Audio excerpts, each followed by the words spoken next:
ஆண்டவராகிய இயேசு கிறிஸ்துவினை நாம் மைப்படுவதாக இந்த நாளிலும் உங்கள் யாவரையும் பார்ப்பதிலே மிகுந்த சந்தோஷம். ஆண்டவராகிய இயேசு கிறிஸ்து மனித குலத்தின் மேல் வைத்த அன்பு ரொம்ப பெருசு, ரொம்ப ஆழமானது. அதில் ஒரு அழகான வார்த்தை இருக்குது, நிபந்தனையற்ற அன்பு, அன்கண்டிஷனல் லவ். கிரேக்க மொழியில் அதற்கு ஒரு பேர் கொடுக்கப்பட்டிருக்கு, அகாப்பே அன்பு அப்படின்னு சொல்லுவாங்க. அகாப்பே அன்பு, அகாப்பே அன்புனா அன்கண்டிஷனல் லவ் அப்படின்னு அர்த்தம். இயேசு கிறிஸ்து நம்மேல் வைத்த அன்பு அன்கண்டிஷனல் லவ். நம்ம மனிதர்களாகிய நாம் வைக்கிற அன்பு ஃபீலியோ அப்படின்னு சொல்லுவாங்க, ஃப்ரெண்ட்ஷிப் லவ். ஒரு காரியத்தை இந்த சம்பவத்தை உங்களுக்கு சொல்ல விரும்புகிறேன். என்னோடு கூட யோவான் சுவிசேஷ புஸ்தகம் 21ஆம் அதிகாரம் 15ஆம் வசனத்துலேருந்து நீங்கள் வாசித்து பார்த்தீங்கன்னா, இயேசு கிறிஸ்து பேதுருவை இப்போ சந்திக்க போகிறார். இந்த பேதுரு யாருன்னா, ஆண்டவர் சொல்கிறார் ஒரு இடத்துல, பிசாசு உன்னை சோதிக்கும்படி என்கிட்ட உத்தரவு கேட்டுக்கொண்டா. நான் இல்லை வேணாம்பா அப்படின்லாம் சொல்ல, நீ கீழே விழுந்துடக்கூடாதபடி நான் உனக்காக விண்ணப்பம் பண்ணுறேன் அப்படின்னு சொன்ன பேதுரு.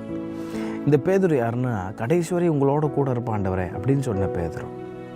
யாரை போனாலும் உங்களை விட்டு நான் போக மாட்டேன் ஆண்டவரேன்னு சொன்ன பேதுரு. ஆனால் விழுந்து போனார், மறுதளித்தார். மறுதளிப்பது என்பது ஒரு சாதாரண காரியமே அல்ல, ஆனால் மறுதளித்தார்.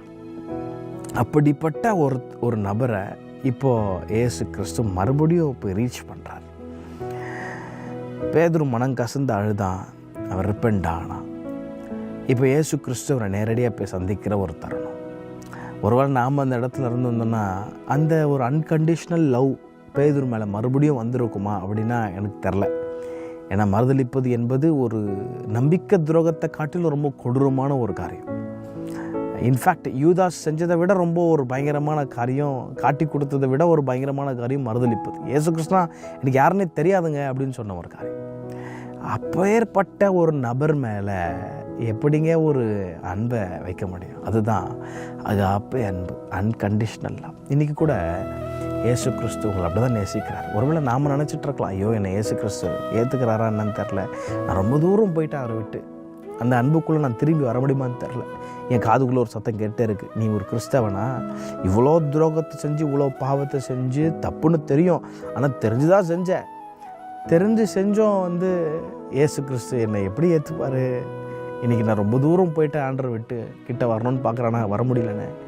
இன்றைக்கி ஒரு பாவியாக ரொம்ப குறுகி போய் எலும்பு முடியணும்னு நினைக்கிறேன், ஆனால் எலும்பு முடியாத நிலைமையில் உடஞ்சி போய் உட்காந்துட்ருக்கிறேன். இந்த அன்பு எனக்கு கிடைக்குமான ஒரு வேளை ஏக்கத்தோடு பார்த்து கொண்டிருக்கிற அன்பு வாலிபனே, நான் பிரசங்கித்து கொண்டிருக்கிற இயேசு கிறிஸ்துவின் அன்பு அது நிபந்தனையற்ற அன்பு. அதுக்கு தான் அகாப்பே அன்புன்னு சொல்கிறோம். விழுந்து போன பேதுருவை கர்த்தர் மறுபடியும் தூக்கிடத்தை அவனை பார்த்து கேட்குறாரு, பேதுருவே, சீமோனே, நீ நேசிக்கிறியான்னு கேட்குறாரு. இந்த இடத்துல ஆண்டவர் பயன்படுத்தின அன்பு கிரேக்க விதத்தில் அகாப்பே அன்பு, அன்கண்டிஷனல் லவ் யூஸ் பண்ணி கேட்குறாரு. நான் மறுபடியும் உனக்கு கேட்குறேன், நீ நேசிக்கிறியாடான்னு கேட்குறாரு. பேதுரு சொல்கிற, ஆமாண்டவர் நான் உங்களை நேசிக்கிறேன். பேதுரு பயன்படுத்தின விதம் ஃபீல் யூ அன்பு, ஃப்ரெண்ட்ஷிப் லவ், ஃப்ரெண்ட்ஷிப் லவ். மறுபடியும் ஆண்டவர் கேட்குறாரு, அகாப்பே அன்பில் தான் கேட்குறாரு. மறுபடியும் பேதுரு ரிப்ளை பண்ணுறாரு. 3ஆம் வாட்டி பேதுரு பயன்படுத்தின அன்பை கர்த்தர் பயன்படுத்துகிறார், அந்த ஃபீல் யூ லவ்னு சொல்லுவாங்க. Just a normal friendship love. இப்போ பேதுருக்கு he got hurt அப்படின்னு மனசு போட்டுருக்கு. அவன் ஹர்ட் ஆனதுக்கப்புறம் உடஞ்சி போய் சொல்கிறான், நீங்கள் எல்லாத்தையும் அறிஞ்சிருக்கிறீங்கப்பா. இன்றைக்கி கூட நம்மளை எந்த நிலைமையில் இருந்தாலும் நம்மளை தூக்கி எடுத்து உயரத்தில் நிறுத்தி அழகு பார்த்து நம்ம இழந்து போன எல்லா ஸ்தானத்தையும் மறுபடியும் கொடுத்து, இழந்து போன சந்தோஷம், இழந்து போன சமாதானத்தை எல்லாத்தையும் மறுபடியும் கொடுத்து நம்மளை மறுபடியும் உருவாக்குகிற ஒரு நல்ல இயேசு கிறிஸ்து உங்களுக்கு நான் சொல்லி கொண்டிருக்கிறேன். இந்த சத்தத்தை கேட்டுக்கொண்டிருக்கிற அன்பு வாலிபனே, நான் பிரசங்கித்து கொண்டிருக்கிற இயேசு கிறிஸ்துவின் அன்பு நிபந்தனையற்ற அன்பு. அது ஒரு நிறைவான அன்பு, நிரந்தரமான அன்பு, நிலையான அன்பு, நிபந்தனையற்ற அன்பு. நீங்கள் அந்த அன்புக்குள்ளே ஜஸ்ட் கம் பேக், ஓடிவாங்க. நீங்கள் வரும்போது பிசாசு ஒருவேளை சொல்லுவான், 1008 காரியம் ஒருவேளை உங்களுக்கு முன்னாடி வரலாம், உங்கள் பாஸ்ட் உங்களுக்கு முன்னாடி வரலாம். பிசாசு உங்களுக்கு காதில் சொல்லலாம், நீலாம் எங்கடா எழுந்து போகிற, நீ இவ்வளோ காரியத்தை பண்ணிவிட்டு ஆண்டவனை ஏற்றுப்பாரான்னு பிசாசு சொல்லலாம். எதையுமே கவனிக்காதீங்க. உங்களுக்கு முன்னாடி ஒரு அன்பு ஒருத்தர், அகாப்பே அன்போடு ஒருத்தர் உங்களை காத்து கொண்டே இருக்கிறார். 2 கரங்களை விரித்தவராய் உங்கள் மேலே தான், உங்கள் நினைவாகவே தான் இருக்கிறார். Just come back to his arms today. இன்றைக்கி நீங்கள் ஓடி வந்துட்டால் போதும், உங்களை கூப்பிட்டு அரவணைச்சி, உங்களை குளிப்பாட்டி, உங்களை உங்களை அப்படியே உடஞ்சி போன அந்த களிமண்ணை மறுபடியும் அந்த குயவன் வச்சு ஒரு அழகான பாத்திரத்தை உண்டு பண்ணி அது விலையேறப்பட்ட ஒரு ஷோகேஸில் வைக்கிறது போல கர்த்தர் மறுபடியும் உன்னை அவர் உருவாக்குகிறார், ட்ரான்ஸ்ஃபார்ம் பண்ணுகிறார். All you have to do is just get up, walk towards him and tell that Jesus, I love you.